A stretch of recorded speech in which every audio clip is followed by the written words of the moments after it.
Gentlemen, we have an update on the LDV. Now, going through the process, just to recap, the LDV has had rust issues. So, as we know, up on the roof,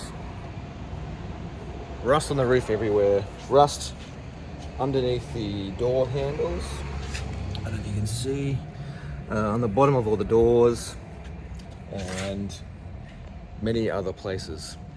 So the process was take it to warranty, which I eventually got around to, and then warranty would then take it to a paint shop. So it's been about a 4-week process waiting for that to come back.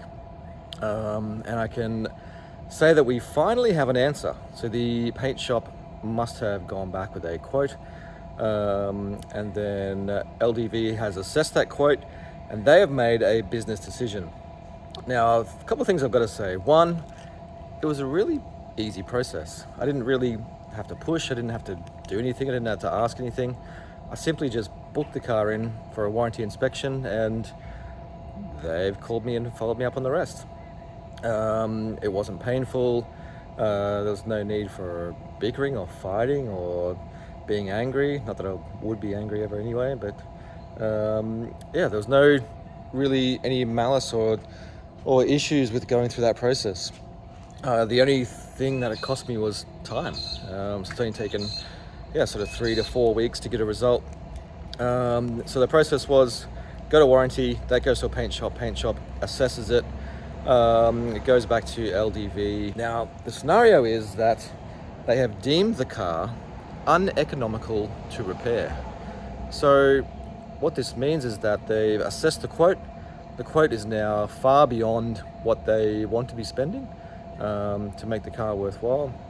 And I'm judging by the fact of what they've said and the way they worded it, which I will go through. I'll read all the emails out for you. I'm judging that they've done this quite a few times. And now, obviously, in the comments, there's a few of you guys who have done the same thing as well. But I've got to say, they've been really easy and helpful to deal with the whole way through, which I thought was going to be the opposite. I think if this happened 2 years ago, it would have been painful.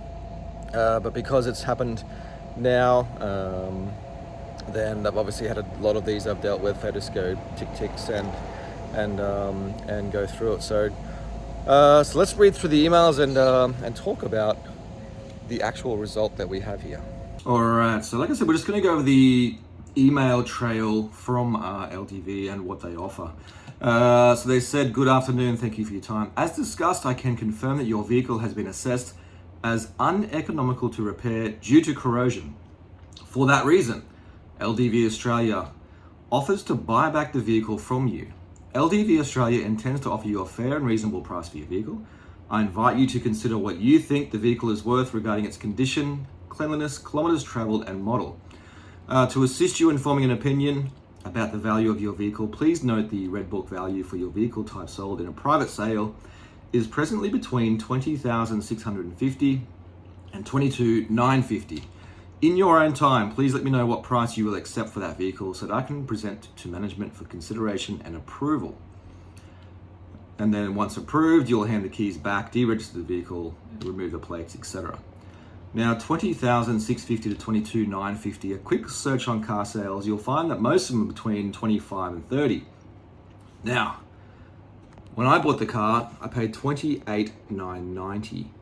I think I got I think it was like July, end of financial year, special, free this, free that, $28,990 now. So I went back. The issue for me is I never intended to sell the vehicle.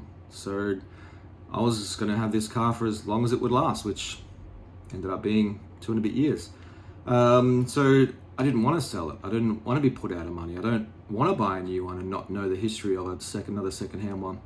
And obviously with Australian consumer law, there's a guarantee that they have to provide you. So my response, so obviously I understand the Red Book value of a private sale is, but I then listed all the cars that are online. So I believe the fair value should reflect the exact price I paid for the vehicle, in full due to those issues. The issues being the unique circumstances of corrosion affecting the vehicle's structural integrity, safety, and overall performance. I had zero intentions of ever selling this vehicle. I've spent thousands on servicing, tyres, insurance, rego, and there are currently 6 other cars in Queensland with that model. So I continue with, moreover, under the Australian consumer law, I'm entitled to guarantees regarding the quality and fit for purpose of the goods I purchase. The ACL, so this consumer law, states that goods must be of acceptable quality, free from defects, and suitable for any disclosed purpose. Given the corrosion issue affecting my vehicle, this does not meet these guarantees. Considering the significant impact on the vehicle's resale value and potential safety concerns associated with corrosion, I propose a buyback, being the full price I paid for the vehicle of $28,990. This figure takes into account the factors you mentioned. I believe a full refund to be valid based on the fact that I bought the car to be used, not to be sold, traded, or bought back. Now, obviously, being an extremely busy Christmas period, this is my daily. I was going to use the car, so I'll be looking to do that. And then, just under 6 days later, this is the final response from LDV. Good afternoon. We wish to advise a commercial decision without prejudice or liability is made to proceed with a full refund of $28,990,000. May I please request you provide the following documentation in order to draft a deed of settlement. This is now approved. I request your vehicle to be handed back to the dealership, deregister, hand over keys, logbooks, and remove the plates from your vehicle. So, hats off to LDV. I've got to say they have been fantastic in dealing with that process. It could have gone the other way and been an absolute headache, but kudos to LDV. I have nothing bad to say about them. They obviously rushed the models out early, got them wrong by using a different product that's not used to Australian conditions, and you know, the business that we're in is tires and auto, when we see a lot of LDVs come through in excellent condition. So much so that we also have a 2023 model that we've had for 12 months now, almost 12 months, and it's been fantastic. So no complaints here when it comes to the actual LDV product. You know, I've been pretty easy to deal with the whole way through. They've been easy to deal with. No need to be upset or take it out on anyone the whole way through. I wanted an outcome, they delivered the outcome, and everyone's happy. So there you go.